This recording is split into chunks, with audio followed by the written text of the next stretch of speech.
Okay, go. Hey, Filipino voice actors. Mark Cashman here at Voice 2012. I'm sorry that you couldn't be here. Maybe next time we have it in 2014, and hopefully we'll see you. Pochulo Gonzalez says that he had a great time and he wants you all to come back in 2014. I say hi to all my staff in Creative Voices Production. And hi to all of Pochulo's staff and creative production. Creative Voices. And hi. And hi to Pochulo's staff and creative voices. Thank you, sir. God bless you. Hi, this is MJ Lalo. I'm going to give you a couple tips for our voiceover. Here's one of the things you want to start with every day in terms of finding out where your voice is. You want to start in the lowest voice. Now, it's supposed to be pretty. Just go, ah, let this drop, ah, and then swing up, ah. That is like when you take a metal and you're doing like a pull up on your bicep here. And the other thing is, a lot of people say they can't go high, they can't go low, but any place you can just do that. You have a voice here. You have a voice here. You have a voice here. You have a voice here, and you have a voice there. So it's all there. You just got to exercise it. Do it. And then just say hi, Filipino voice actors. Filipino voice actor. Mabuhay. Pardon me? Mabuhay. Mabuhay. Mabuhay. And also say something to all my staff in Creative Voices Productions. They love you. We always watch you. Oh, all my staff at creatingvoices.com says hi to you guys. Okay, we have MG Leila. My God, it's a privilege to meet her in person. It's a privilege to meet you too. Yeah. I'm glad you're following what's going on in the States because it's coming there too. You have a lot of animation companies there now, right? You know, it's a three-year savings of mine just to get in here. I bet. Yes, so expensive. Yeah. It is. But Buy this guy a it's hamburger. a privilege. Buy him something when he gets back. Thank you. Nice meeting you, ma'am. Take care. Totally. There's another guy. His name is Steve Franken, who does. He's just a great. With Osborne Jr. the third on Dobie Gillis. Yes. But again, my job at the voice caster in the casting business has been, I'm a kid in a candy store. And when Steve Franken walked in, Spock sabotages. Spock, facility. It sickens me. It sickens me. But I love the, because, I mean, he goes all the way and then he closes his mouth and he just, please don't do it. It sickens me. We analyze outtakes.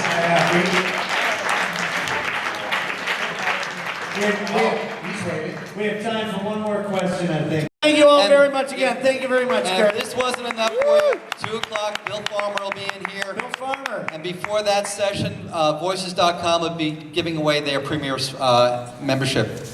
So thank you. Have a good lunch. Thanks, we'll see you later. guys. So, you're in the right place. Yeah.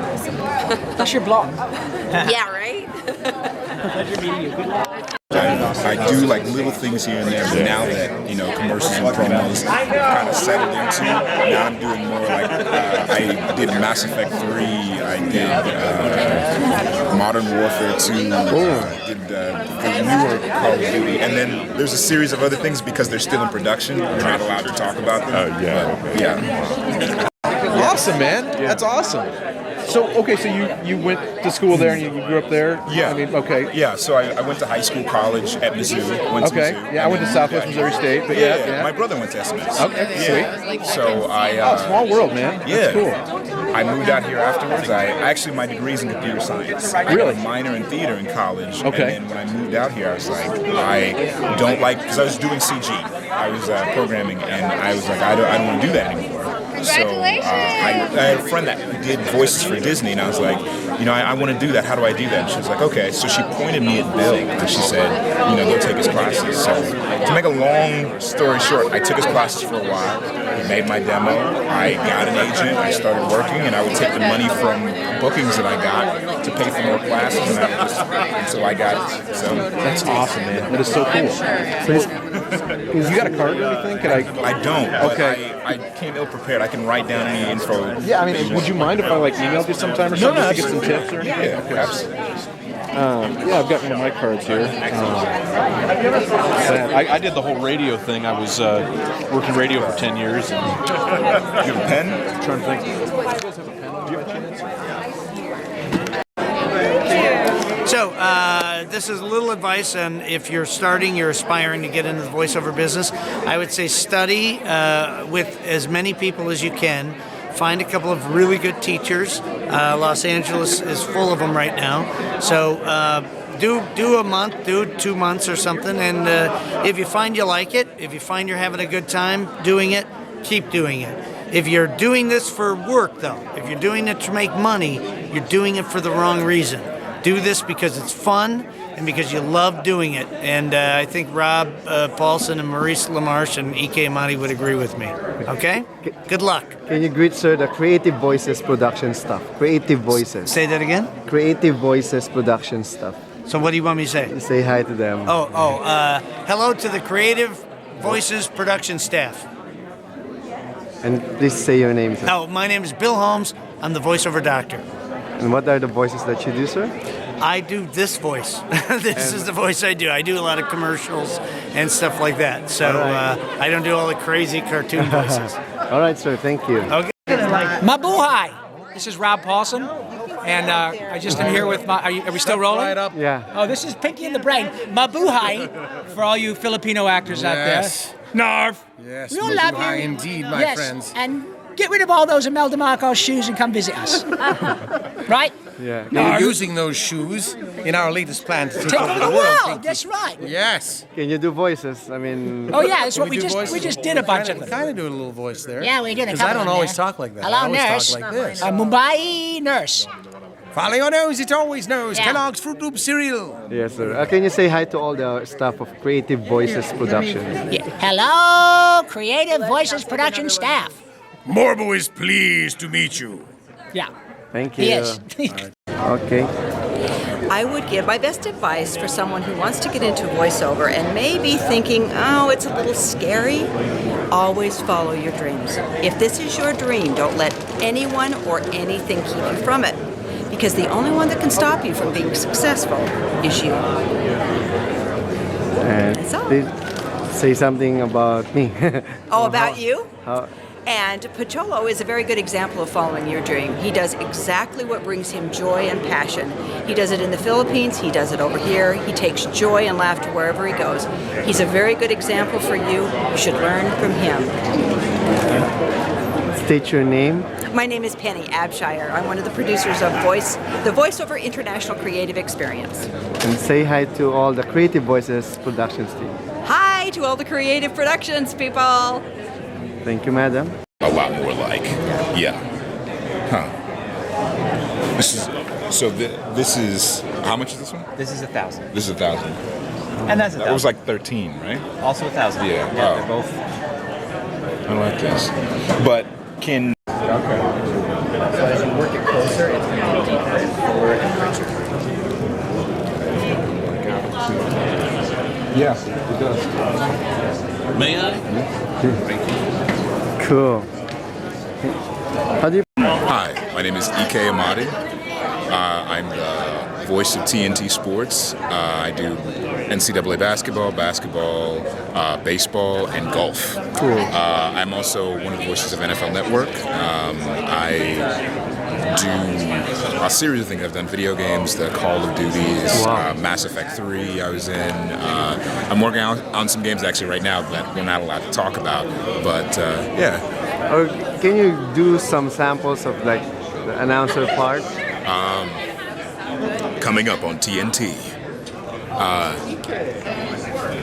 Okay, good. I'm trying to think. You know what's funny is that I always have a problem remembering it, but it's like all next on the NBA on TNT. Cool. How about the Mass Effect and the Call of Duty?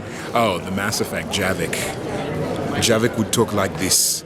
Javik was a soldier, and whatever he said meant something to anyone, because Javik was a soldier. Cool, that's nice. And how about Call of Duty? The Call of Duty was just a soldier. We're coming in hot tonight. Okay, fired up. Let's go. Cool. And can you give some tips to the aspiring voice actors? I would say practice. Practice is everything. Like in anything in life, Maurice was talking about the 10,000 hours. That's how I feel too. Practice, practice, practice until you get to that point. But can you say hi to all Filipino voice actors out there? I'd like to say hi to all. How do you say hi in Mabuhay. Mabuhay to all Filipino actors out there trying to come up. All right, and say hi to all the members of Creative Voices Productions. Hi to all the voices of Creative Voices Productions. Hi to all the voices of Creative Voices Productions. Okay.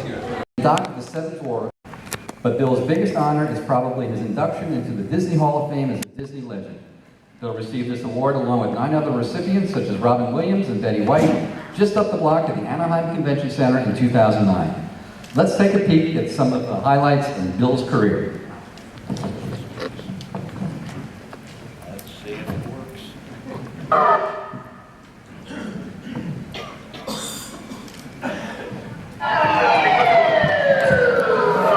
Terrorism has never been a factor in city politics before, but that changed today when former city councilman Ron Miller entered City Hall with a gun. You wouldn't happen to have an axe I could borrow, would you? Thank you.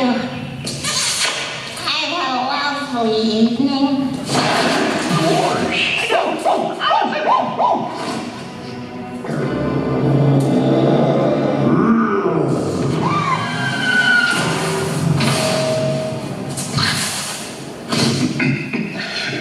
Well, Donald, I'll have you know that I don't find your behavior amusing at all. If the prince is to assume the royal duties that are incumbent on him, Donald!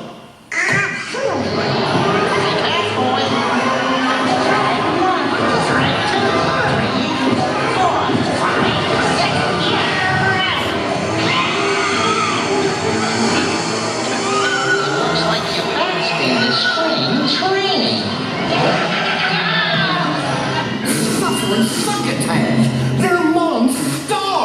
We ain't going nowhere!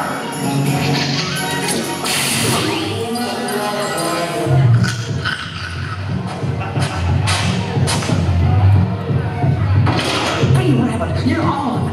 I told you, Daffy. My name is Bugs. No, your MC name is B. Rabbit. We gotta appeal to today's kid. No longer Looney Tunes, we're Livooney Tizoons. Real hip-hop, dog. So, what do you think of the old gator boat now? I installed a new inverse propulsion system that's sure to be... Were you fishing all by yourself again? Yep. That boy can't even play league human.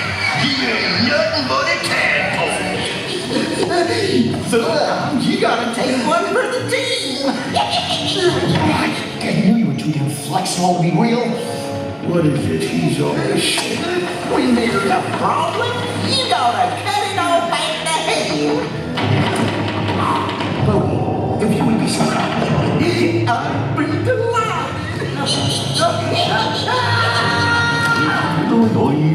A fine specimen observed here is commonly known as a ghost. Ghost? Why, you, my friend. Me? Yes, you have just joined the ranks of the supernatural. Oh, that explains what all that racket was out there. How many cups of sugar does it take to get to the moon? 3.5.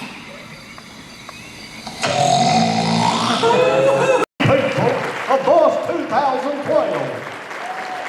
I don't know why I'm talking like Billy Graham, but it is a voice convention, so that's okay.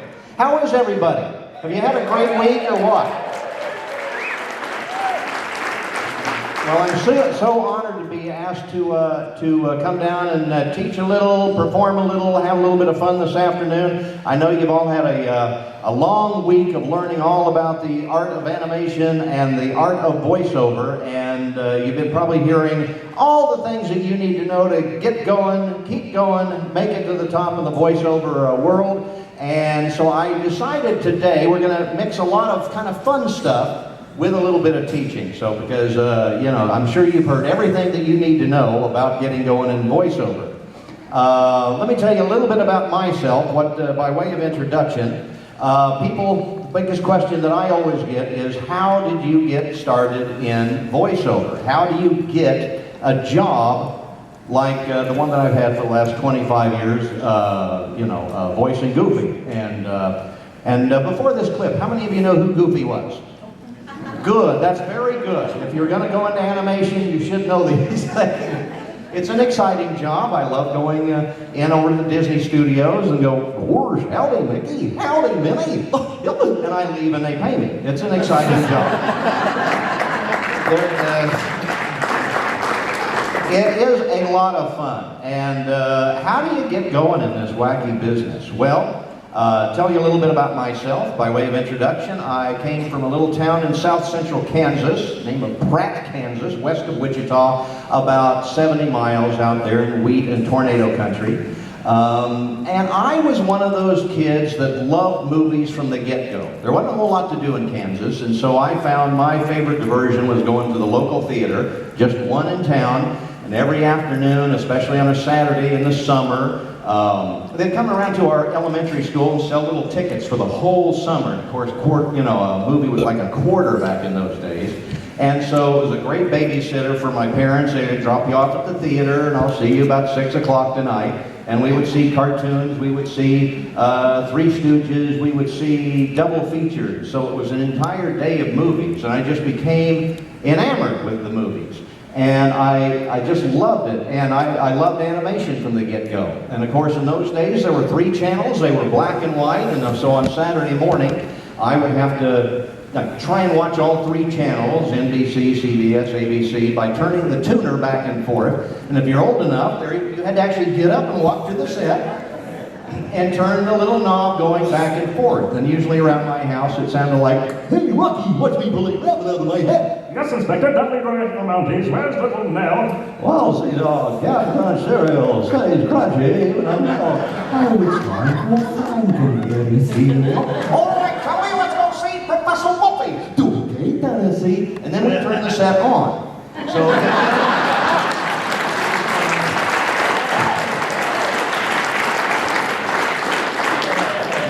My parents did not know what to think of. I was a weird kid. I really was. Our Billy's weird. Let's put him in the basement. Don't tell anybody what he's ours. And so, I was a strange kid on the block and running around doing weird voices and everything. And of course, I always wanted to be in show business, but I never thought that it was possible. Middle of Kansas, there's nothing going on. There's not even a local theater in town to go see acting. So it was like a million miles away. It was a pipe dream. It was a wish that could never be fulfilled. And, out there, when I was growing up, your parents want you to be successful, and they want you to be, in those days, was a doctor, a lawyer, an engineer, construction, whatever you wanted to be. Show business, though, that was just a million miles away, and no one understood it, and no one pushed me into that arena. So it was a kind of a hidden desire of mine for years. The closest thing to show business that I could get into was as a DJ, or I could take a radio, TV, film degree, or journalism for news, and I did that at the University of Kansas. I went into a journalism program and got my journalism degree. And by that time, I had figured that I was going to try and get into showbiz, because I was, at a young age, probably 10, 12, I found out that I could do impressions. And so my friends really thought that that was cool. And in high school, for example, they would have pep assemblies, and we would fight Dodge City, Hades, and they'd be the Dodge City Demons and stuff. So my friends would say, "Hey, why don't you go up and do something?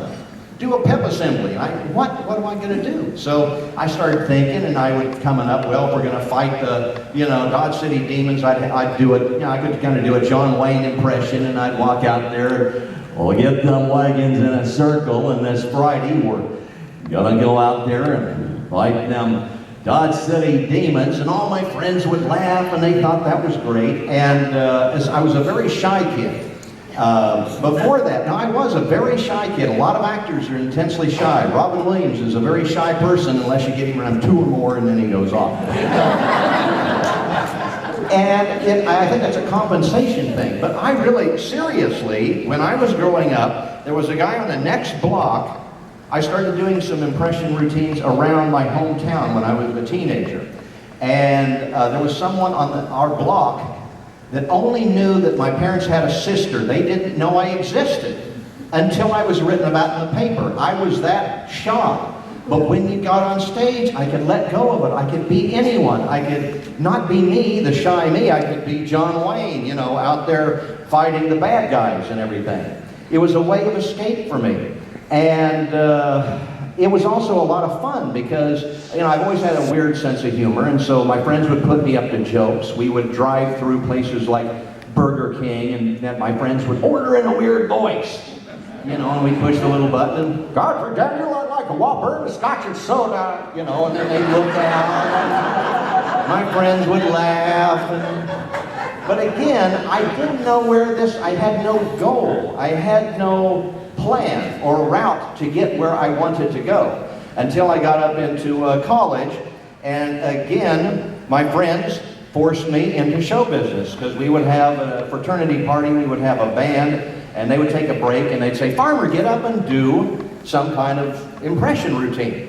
And I hadn't really thought about it, so I figured, well, I better start learning how to write because I got to write some material so I can do that. And it was all at party. I don't remember any of my classes at KU. I just, I remember the parties, but that's about it. But I did get a degree, so I guess I learned something.